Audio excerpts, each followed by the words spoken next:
महाराष्ट्रातले काही अधिकारी अजित पवारांना भेटत आहेत, काही अधिकारी देवेंद्र फडणवीसना भेटत आहेत, त्यांच्यावर कारवाई नाही.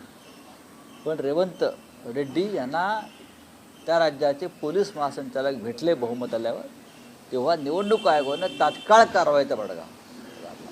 म्हणजे एका राज्याला एक न्याय, दुसऱ्या राज्याला दुसरा न्याय.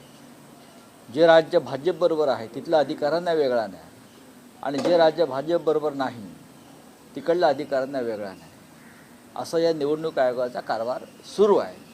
आणि निवडणूक आयोगापासून सर्वोच्च न्यायालयापर्यंत कोणावरही जनतेचा विश्वास राहिलेला नाही किंवा ठेवता येत नाही, अशा प्रकारचं वातावरण या महाराष्ट्रात आणि देशामध्ये निर्माण झालेलं आहे. अमित शहा मुंबईत येत आहेत, अमित शहा मुंबईत येतात मुख्यमंत्री ठरवण्यासाठी, आणि RSS म्हणतात की देवेंद्र फडणवीस व्हावा. मला कोण मुख्यमंत्री होणार याच्यामध्ये इंटरेस्ट नाही. मी एकच सांगेन,